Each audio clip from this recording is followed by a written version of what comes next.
welcome to a new episode of Mark Porter's Point of View. Now, do you still remember 2006? I can't remember it at all, so I thought about doing some review of the past year. Actually, I had some Christmas special planned, but some voice actors just couldn't be asked to do any voice acting at all. And then I just couldn't be asked to do any Christmas special, since it was already past Christmas. Holy fuck! So, if you've got a microphone, and you've got a voice, which I'm pretty sure you do, just contact me if you want to do some voice acting. I would really welcome it. Let's get this thing finally started. First of all, let's look at some people who passed away in the past year.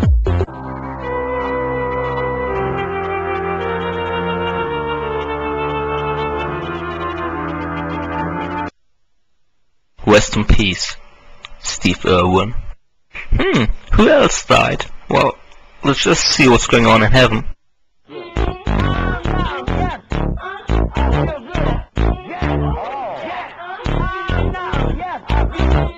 Cut it down, you two, will you? What the matter, Jesus? I haven't slept one single night since that sex machine guy moved in.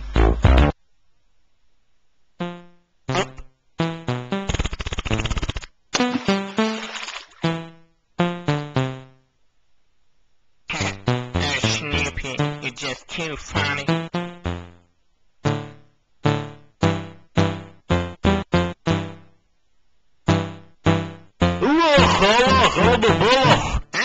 It's Saddam. Get away from me, Saddam. Stop hunting me.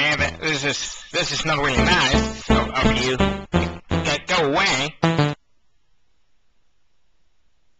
Since this is called Mark Porter's Point of View, you should actually hear about my point of view. I'm totally against capital punishment. Nobody has got the right to kill anybody.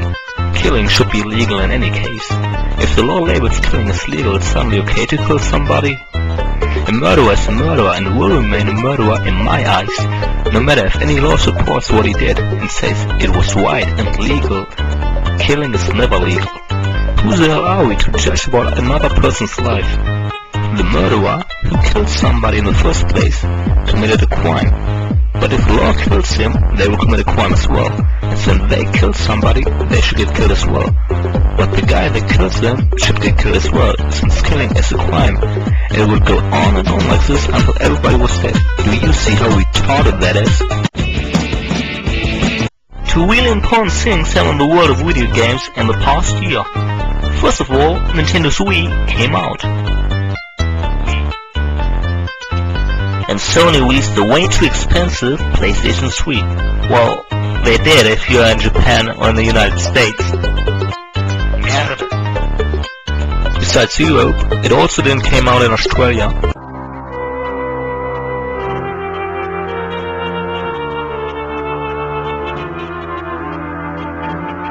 Well, and what about Africa? Do they even release consoles in Africa? I'm not quite sure. Woo! Yay! Woo! Yay! Sony's PlayStation 3 has got pretty impressive graphics, but that's about it.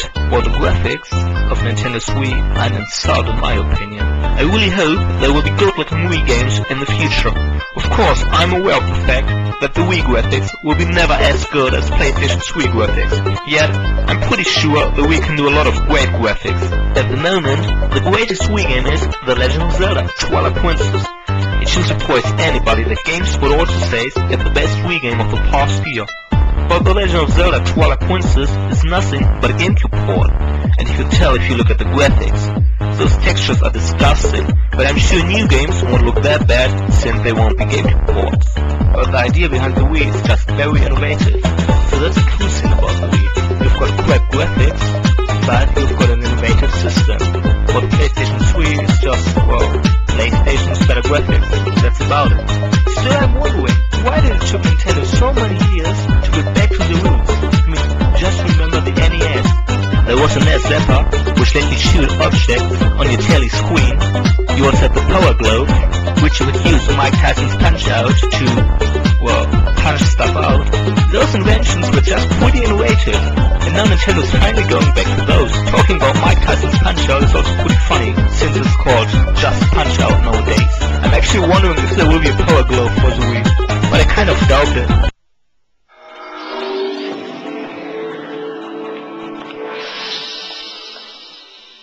Power Glove for your NES. Now you and the games are one.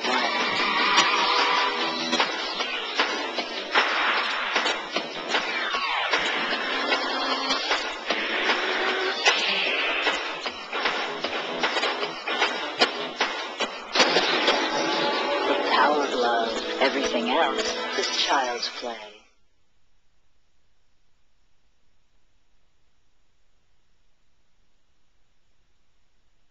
Well, I just hate having arguments with Nintendo fanboys, because it's pretty annoying. I just think that there are many killer games for Nintendo consoles. It's just how their marketing works, and it's pretty annoying in my opinion. Most Nintendo stuff has to get mom's approval, and that's what I don't like about it. Nintendo's non-approval marketing is a really annoying thing, and they're doing it since ever. Just look at Out of This World, or Another World, if you're not from the United States. Nintendo requested that all scenes featuring blood, or anything blood-like, such as the Alien Venus flytrap saliva and cutscenes, as well as the scene with nudity, to be withdrawn. But just look at Wii's Red Steel. I mean, come on, the game's called Red Steel, yet it doesn't feature any blood at all? What the fuck? If you're playing the dojo level in Red Steel, you should take a close look at the scar, because it just looks awful. Well, the sky kind of looks like Sega Genesis or Sega Mega Drive. It's just like 16-bit. I think they really rushed this game and just missed some details. Like this example.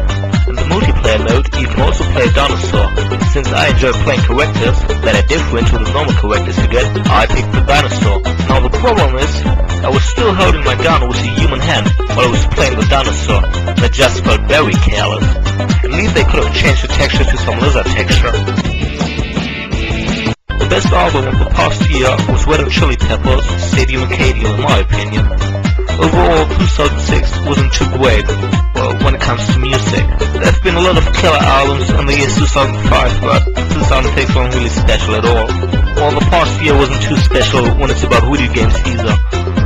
Well, the only good game I can actually think of is Sweetie Wings Quake. I'm pretty glad it actually turned out to be that good. I mean, considering the fact it took them 11 years to finally finish this game. If you were ever wondering what would Ghost look like if they turned it into a game, just play Quake. Now I thought about this one. It took them 11 years to finish this game, and it's actually kinda cool. And it's made by Sweetie Wings, so, well, Sweetie Wings is also making Mutant Forever, and it's taking also a shitload of time. So after I saw Quake, I actually thought, well, probably one fine day Mutant will be released as well.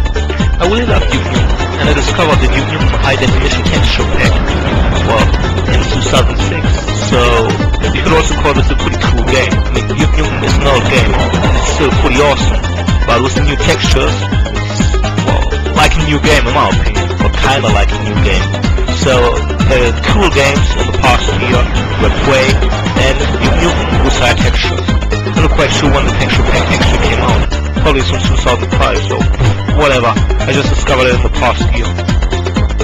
So, this was my review of the past year. I hope you enjoyed it, and see you next time.